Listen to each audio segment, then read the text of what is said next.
어제 134편으로 성전에 올라가는 노래 15개의 시편이 모두 끝났습니다. 오늘은 135편인데 어제 134편에서 연장해서 계속해서 이어지는 내용이라고 할 수 있습니다. 우리 2절 말씀을 보시면 여호와의 집, 우리 여호와의 성전, 곧 하나님의 성전 뜰에 서 있는 너희여, 이렇게 기억하고 있죠. 계속해서 성전에 있으면서 성전에 도착해서 하나님을 찬양하고 예배하는 모습이 기록되고 있습니다. 우리 1절 말씀을 보면 할렐루야라고 오늘 135편이 시작됩니다. 그리고 마지막 21절 보면 또 할렐루야라고 끝내고 있습니다. 우리 1절과 21절 말씀을 한번 같이 읽겠습니다. 1절입니다. 할렐루야, 여호와의 이름을 찬송하라. 여호와의 종들아 찬송하라. 아멘. 또 21절 말씀입니다. 예루살렘에 계시는 여호와는 시온에서 찬송을 받으실지어다. 할렐루야. 아멘.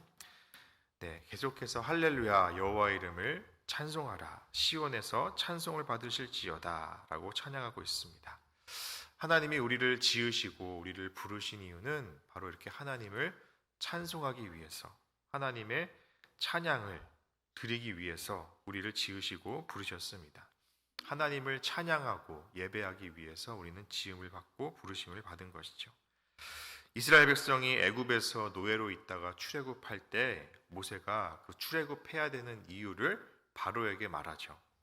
우리가 애굽을 떠나야 하는 이유는 하나님께 제사 드리기 위해서입니다. 하나님을 예배하기 위해서입니다. 우리는 그동안 이 애굽 땅에 있으면서 우리가 함께 모여서 하나님께 한 번도 제사를 드리지 못했고 제대로 예배를 드리지 못했습니다 라고 말하면서 우리가 이제 이 억압에서 해방돼서 우리가 해야 될 일은 하나님을 예배하는 것입니다. 그러니까 우리를 보내주십시오.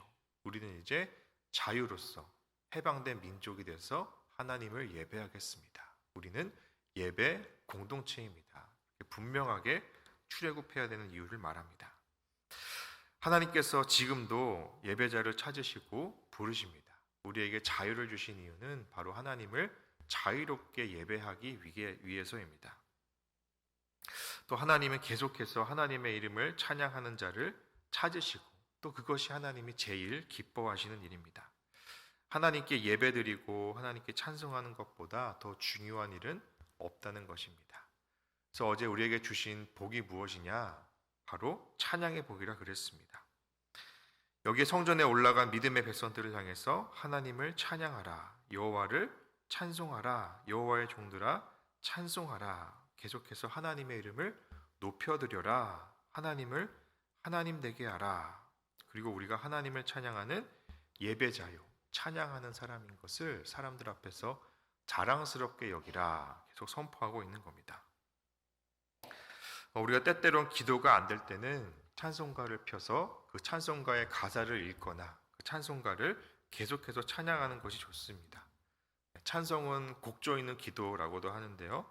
그 찬양 속에 우리의 기도가 있고 찬양 안에 하나님의 위대하심을 표현하는 하나님의 성품과 하나님의 이름이 그 안에 들어가 있습니다. 그래서 여러분 힘드실 때도 찬양부터 먼저 하고 내가 병들고 연약할 때도 하나님 내게 찬양을 잃어버리지 않게 하옵소서. 내 목소리를 직접 내서 속으로가 아니라 목소리를 직접 내서 하나님을 찬양하는 것이 중요합니다. 그것이 우리에게 주신 축복인 것입니다. 그 찬양 속에 치유의 역사가 있고 그 찬양 속에 생명을 회복하는 역사가 있다는 것이 바로 성경에 끊임없이 반복되어 나오는 내용입니다. 2절 말씀을 보겠습니다. 2절 같이 읽습니다. 여호와의 집, 우리 여호와의 성전, 곧 우리 하나님의 성전뜰에 서 있는 너희여. 아멘. 네, 성전에 올라와서 이제 하나님 앞에 예배드리기 위해서, 하나님을 만나기 위해서 나온 모든 성도들을 향해서, 온 공동체를 향해서 이 시인이 선언하고 있죠. 우리 3절 말씀 보겠습니다. 여호와를 찬송하라. 여호와는 선하시며 그의 이름이 아름다우니 그의 이름을 찬양하라. 아멘. 자, 하나님은 어떤 분이냐? 선하신 분이다. 하나님께서 이 천지를 만드시고 하늘과 땅을 만드시고 하나님께서 말씀하신 것이 보시기에 좋았다라는 말이죠. 보시기에 좋았다. 이 보시기에 좋았다라는 말 안에 선하다라는 뜻이 들어가 있습니다. 하나님은 선하신 분이다. 하나님이 만든 이 모든 것이 선하고 그 만드신 분이 하나님이고 그 하나님이 바로 선하신 분이다. 그 하나님은 좋은 분이고 인자하신 분이다. 그 하나님을 찬양하라 하는 겁니다.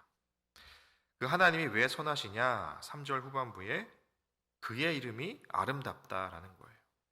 그 아름다운 하나님의 이름을 찬양하라. 우리가 그 찬양을 할 때 그래서 하나님의 이름을 부르고 하나님, 성령님, 예수님 그 하나님의 이름을 부르면서 그 아름다운 이름을 찬양하라라는 겁니다. 또 하나님이 어떤 분이시냐면 우리 5절 말씀을 한번 읽겠습니다. 5절입니다.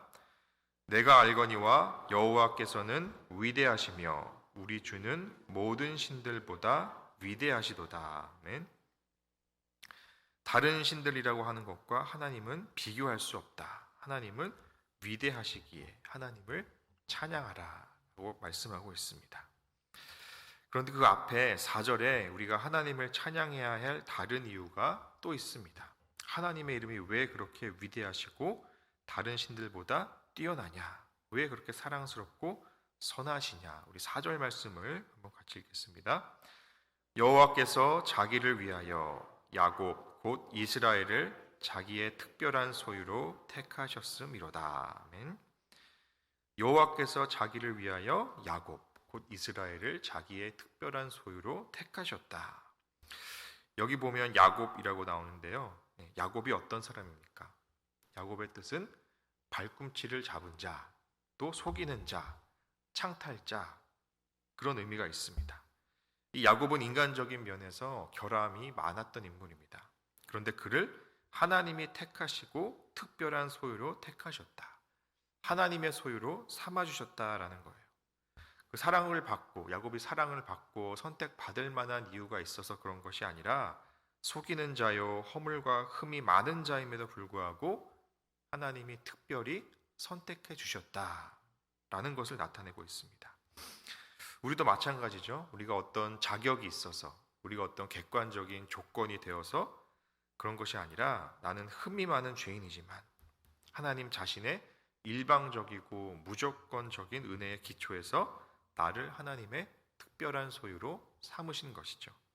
그 이유가 무엇입니까? 4절에 여호와께서 자기를 위하여, 자기 이름을 위하여, 자기의 영광을 위하여, 나를 위해서가 아니라 하나님의 이름을 위하여 나를 특별한 소유로 삼으셨다. 그 위대한 하나님의 이름을 찬양하라. 여기 특별히 하나님의 소유라고 그랬습니다. 우리는 하나님의 소유입니다. 우리는 하나님의 것입니다. 이 말이 얼마나 감사하고 은혜로운 진리이고 사실입니까? 하나님께서 나를 매우 아끼시고 소중히 여기시며 특별한 사랑과 자비를 베푸시는 대상으로 삼으셨다. 얼마나 놀라운 진리입니까? 그 내가 나의 백성을 택하며 내 백성이 나의 이름을 찬양하도록 불렀다는 겁니다. 우리로 하여금 우리의 영혼이 계속해서 하나님을 찬양할 수 있도록 우리를 부르시고 특별한 소유로 삼아주셨다. 특별한 존재로 불러주셨다라고 하는 겁니다. 그런데 우리는 종종 이 부분을 잊어먹거나 또 까먹을 때가 있습니다. 성경을 보면 하나님께서 이스라엘 백성들을 왜 택했느냐? 이스라엘 백성들이 수요가 많아서 힘이 좋아서 똑똑해서 능력이 많아서 하나님이 이스라엘 백성을 택했다. 이런 기록은 하나도 없습니다. 근데 너희가 숫자가 작아서 너희들이 별 볼 일 없어서 너희들이 세상에서 노예로 있었기 때문에 이 히브리라고 하는 언어에는 노예라는 뜻도 들어가 있습니다. 너희들이 노예처럼 방랑하는 방랑자였고 어디에도 정착하지 않는 그런 소수의 연약한 버런진 존재였다라는 겁니다. 그런데 이 세상에서 그 하나님이 얼마나 위대하고 선하신지, 하나님이 우리를 얼마나 사랑하시는지, 그렇게 별 볼 일 없고 관심도 없던 나약했던 이 히브리 백성을 하나님이 선택하고 특별한 소유로 삼으시고 믿음의 사람으로 만들어 주셨다. 그 믿음 때문에 너희는 나의 백성이 되고 나는 너희의 하나님이 되었다. 이 위대한 하나님의 약속을 찬양하라 하나님의 이름을 찬양하라라는 겁니다. 우리 인간은 보통 힘이 많은 사람에게 관심이 있습니다. 이것이 어쩔 수 없는 본능입니다. 돈이 많은 사람에게 가까이 가려 하고, 권력이 있는 사람에게, 또 지식이 많은 사람에게, 그런 사람에게 가까이 가려 하고, 또 그런 사람을 곁에 두고 하는 것이 인간의 속성입니다. 근데 하나님은 반대이시죠. 오히려 배우지 못한 사람들, 가난한 자들, 이 땅에서 억압받고 슬퍼하고 외롭게 사는 사람들의 하나님이 되셨습니다. 그래서 하나님은 고아의 하나님, 과부의 하나님이라고 성경은 말하죠. 부자의 하나님이다, 권력자의 하나님이다, 이렇게 말씀하고 있지 않습니다. 그래서 그 하나님 앞에 나오는 우리는 하나님, 내가 그렇게 연약하고 부족하고 죄인이고 내 속에 얼마나 허물이 많은 존재인지 고백할 줄 알아야 합니다. 그래서 하나님, 그래서 내가 위대한 게 아니라 나를 선택하신 그 하나님이 얼마나 위대한지, 내가 선한 것이 아니라 그런 나를 선택하신 하나님이 얼마나 선하신 분인지, 내가 아름다운 것이 아니라 나를 선택하신 하나님이 얼마나 아름다운지를 우리는 찬양해야 된다라는 거예요. 그러면서 마지막에 이스라엘 백성을 향해서 찬양하라라고 외치는데요. 우리 19절에서 마지막 21절까지 같이 읽겠습니다. 이스라엘 족속아 여호와를 송축하라. 아론의 족속아 여호와를 송축하라. 레위 족속아 여호와를 송축하라. 여호와를 경외하는 너희들아 여호와를 송축하라. 예루살렘에 계시는 여호와는 시온에서 찬송을 받으실지어다. 할렐루야. 아멘. 말씀을 맺겠습니다. 우리는 찬양의 복을 받은 사람입니다. 그 찬양의 복으로 하나님을 찬양하고 예배하도록 지음받았습니다. 그래서 힘들 때도 찬양을 먼저 하고, 병들고 연약할 때도 자동적으로 찬양이 나와야 합니다. 내 입에서 찬송의 열매가 떨어지지 않아야 됩니다. 그 찬양을 잃어버리지 않게 하옵소서. 기도하십시오. 하나님의 선하시고 아름다운 이름을 찬양하며 기도하십시오.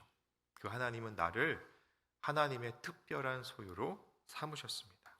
나를 위해서, 내가 잘나서 선택한 것이 아니라 하나님의 이름을 위하여 나를 선택하셨습니다. 죄인인 나를 선택하셨습니다. 그런데 우리는 어느 순간부터 예수 믿으면서 교만해지고, 예수 믿으면서 내가 잘난 줄 알고, 내가 무언가 있는 줄 알고, 하나님이 나를 축복해 주는 줄 착각하면서 교만해진 바리새인처럼 변해지고 있지는 않습니까? 그 바리새인에게 예수님은 말씀합니다.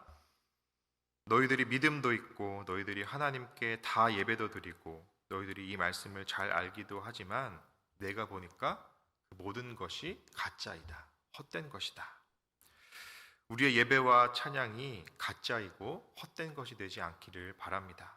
하나님, 이렇게 허물과 죄가 많은 나를 택하시고 하나님의 특별한 소유로 삼아주심을 감사합니다. 내가 하나님의 것이다 라는 믿음을 주셔서 감사합니다. 그 선하시고 아름다운 하나님의 이름을 찬양합니다. 이렇게 진정으로 하나님께 감사하고 찬양하고 예배하는 저와 여러분 되시기 바랍니다.